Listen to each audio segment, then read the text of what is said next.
ఇవ్వాల్సిన నీళ్ళని వారి నాయకత్వంలోనే మేము ఇస్తాము. ఒక నిమిషం నేను రెండు మూడు విషయాలు ముఖ్యమంత్రి గారు చాలా వివరంగా చెప్పిన దానికి కొంత యాడ్ చేస్తాను. అంటే ఇప్పుడు రాష్ట్రంలో ఉన్న అన్ని మీడియా సంస్థల రిప్రజెంటేటివ్ ఉన్నారు. చాలా స్పష్టంగా చెప్తున్నాము, మా ప్రభుత్వం వచ్చిన తర్వాత ప్రాజెక్టులు అప్పగించడానికి ఏమీ చేయలేదు, ప్రాజెక్టు అప్పగించేది లేదు. ఇది పదే పదే హరీష్ రావు గారు, కేసీఆర్ వీళ్ళందరూ మాట్లాడి ఒక అపోహ కలిగించే ప్రయత్నం చేస్తున్నారు. ఇది మాత్రం చాలా స్పష్టంగా తెలియజేస్తున్నాము. ఎవరేమన్నారు మీకు అనవసరం. ముఖ్యమంత్రి గారు మేము తెలియజేస్తున్నాము, ప్రాజెక్టులు కృష్ణా రివర్ వాటర్ మేనేజ్మెంట్ బోర్డుకి అప్పగించేది లేదు. శాసనసభలో అన్ని విషయాల్లో చర్చ పెడతాము. ఒకటే విషయం అర్థం చేసుకోండి, నేను ఇప్పుడు ఒక 50 రోజులు ఇరిగేషన్ మంత్రి ఉన్నా. స్వతంత్ర భారతదేశంలో ఏ ముఖ్యమంత్రి అయినా ఏ రాష్ట్రంలో తప్పులు చేసిందంటే కేసీఆర్ ఇరిగేషన్ శాఖలో చేసిండు, సర్వనాశనం చేసిండు. ఆన్ రికార్డు చెప్తున్నా. పరిస్థితి వస్తుంటే అసలు వాళ్ళు నోరు తెరుస్తారండి? 95,000 crores ఆన్ రికార్డ్ ఖర్చు పెట్టిండ్రు. పాలమూరు రంగారెడ్డి గురించి, మహబూబ్నగర్ జిల్లా గురించి ఇన్ని మాటలు మాట్లాడతారు వాళ్ళు. 27,560 కోట్ల రూపాయలు ఖర్చు పెట్టి ఒక్క ఎకరానికి కూడా నీళ్ళు ఇవ్వలేదు. సీతారాం సాగర్ ప్రాజెక్టు ఒకనాడది 1,500 కోట్లతో పూర్తయ్యే ప్రాజెక్టు అంచనాలు పెంచి 22,000 కోట్ల పెంచి 7,500 కోట్లు ఖర్చు పెట్టి ఒక్క ఎకరాకి కూడా ఆయకట్టు కొత్తగా నీళ్ళు ఇవ్వలేదు. ఇరిగేషన్ శాఖని సర్వనాశనం చేసి రాష్ట్రాన్ని అప్పుల్లో ముంచిన కేసీఆర్ అని మాట్లాడే అర్హత లేదని చెప్పి నేను మనం చేస్తున్నాను. వారి ప్లానింగ్ చూడండి.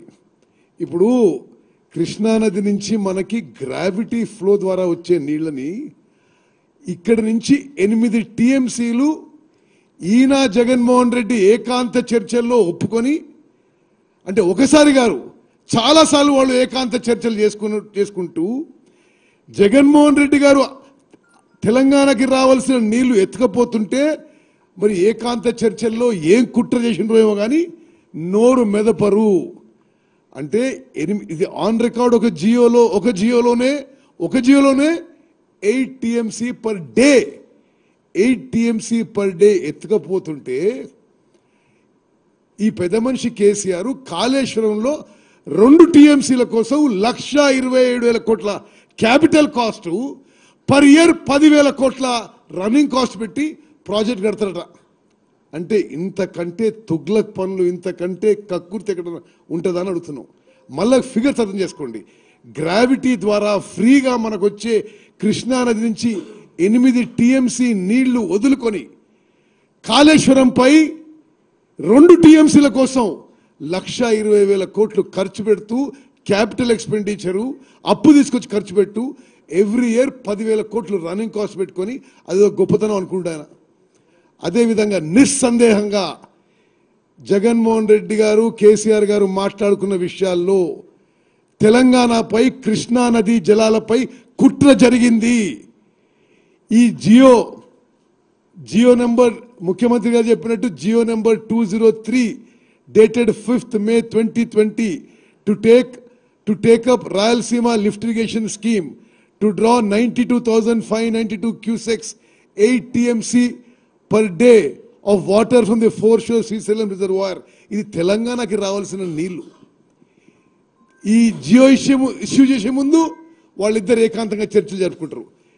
జియో ఇష్యూ అయినాక భారత ప్రభుత్వం తెలంగాణ ముఖ్యమంత్రిని 5th August 2020కి మీ చర్చలు రండి, మీ అన్ని డిస్ప్యూట్స్ గురించి మాట్లాడదామంటే చాలా కన్వీనియంట్గా, అసలు నిజంగా తెలంగాణలో ప్రతి పౌరునికి తెలవాలి, డైరెక్ట్గా నేరుగా కేసీఆరే తెలంగాణ మీద కుట్ర చేసిండు.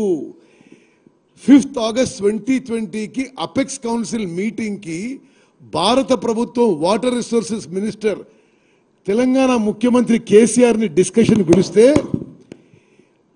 ఈ రాయలసీమ లిఫ్ట్ టెండరు 10th Augustకి పూర్తయిందని చెప్పి వీళ్ళు పోస్ట్పోన్ చేసి ఆ టెండర్ పూర్తయి అగ్రిమెంట్ పూర్తయి పనులు మొదలైనాక అపెక్స్ కౌన్సిల్ మీటింగ్ పెట్టుకుంది. ఎందుకంటే ముందు మీటింగ్ పెట్టుకుంటే ఏమైనా స్టేటస్ కో ఆర్డర్ ఇస్తే ఈ రాయలసీమ లిఫ్ట్ చేపట్టేది అవకాశం లేదు.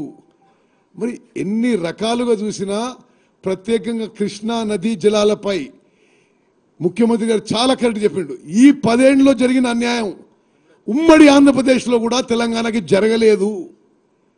ఈ విషయాన్ని దయచేసి యావత్ తెలంగాణ ప్రజానీకం గమనించాలి, తెలంగాణ రైతులు గమనించాలి, ఈ దొంగ నాటకాలు కూడా గమనించాలని చెప్పి రిక్వెస్ట్ చేస్తున్నా.